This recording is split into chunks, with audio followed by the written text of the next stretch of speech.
Now, are you off to Rio next year, Luke? Yes, Dennehy? it's interesting you asked that, Philip, because we ran into each other in London, didn't we? Yeah, wasn't this it amazing function. Wonderful. Yeah. Yes, on the night prior to the opening That's ceremony. right. It was the welcoming ceremony, wasn't Where it? John Farnham performed. Wasn't that one of those moments where you go, wow? Oh, wasn't it a great night? Yes, yes. I talked to Jamie Packer for the first time that night and bumped into all sorts of influential people. But we share a passion for the Olympics, I think. Yes. I wanted to ask you what your sort of first memory of even watching the Olympics or... Well, in 1956, and long before you were around, but I was still at school doing what's now, well, it was matriculation in those days. And in fact, because of the Olympics, we had to go to the showgrounds to do our exams because we'd normally go to the exhibition buildings. Where did you go to school? Xavier, in Kew. But we had to move out to the showgrounds to the pigsty because they were using the exhibition buildings for fencing. Yes. So I didn't get to the Olympics in 56, but the best 16 days of my life were in 1984 at the LA Olympics. Oh, wow. I had media accreditation. I was doing stuff for the Herald Sun then for Listener In, TVC, and filing for Colin Duck. Okay. You'd I know his daughter, Siobhan, Oh, really well. Okay. Yes, very, so very well. we're going back to those days. So those 16 days where I could walk in and out of any event I wanted to and file copy. I had my own rent a car and went from venue to venue. What about for yourself? Well, I remember... An Olympic highlight for you?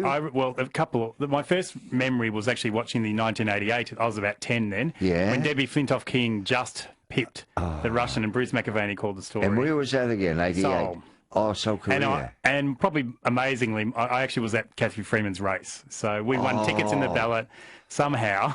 Gee. And it was my sister's 18th birthday, and we all went up there. There was myself, my sister, my mum, and my auntie, and watched that incredible night. And I will never forget it. Oh, wow. That would leave And plus in London, I went to Sally Pearson's race as well. Oh, did you? I was only there for the opening ceremony. Then I had other things to do, but I enjoy that very much indeed. Yes. So it's going to be great. I mean, for me, I'm going to be home, and I just want to watch it next year because I love the commentators. You know, like Lucinda Green, who does equestrian. Yeah. And the gymnastics, Liz Chekovich. You know, it's so much better on TV with the close-ups and all that. That's right. Really. But I'll tell you what, it's 1 year to Rio, and the swim team, a bit of news, they came second in the World Championships in Russia. That's promising. And in front of America, in front of Great Britain, but behind America. And we've got a young backstroker called Mitchell Larkin. You know, Australian swimming was in a bad state after the London Olympics. Yeah, sure he won was. 2 gold medals. So watch our swim team next year. I think it's going to be a successful year. All right. And you mentioned Cathy Freeman. You know she loves to be called Catherine, don't Catherine you? now, yes. Yeah. You say, hi, Cathy. She says, no, I'm Catherine. Yes. Because we used to share the same dry cleaner in Walpole Street. We'd bump into each other. I'm glad we didn't mix up our dry cleaning. It'd be a bit embarrassing, wouldn't it? Yeah, it would be. If she got mine and I got hers. It's funny.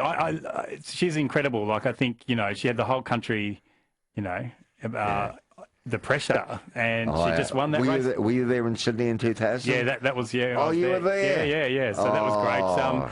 But, you know, she's one that has never liked the limelight, Catherine Freeman. Were you also there for the opening ceremony where she lit the flame? No. Wasn't that spectacular? That was. I'm sorry. The moment's passed now. What was your moment, Simon? No. I was just going to chuck in a line when Phil said that they shared the same dry cleaners in Kew. I was going to say yes, but she always beat him to the counter. True. Hardly worth it now. Oh, yeah, it's a bit of an anticlimax. It makes my material look good.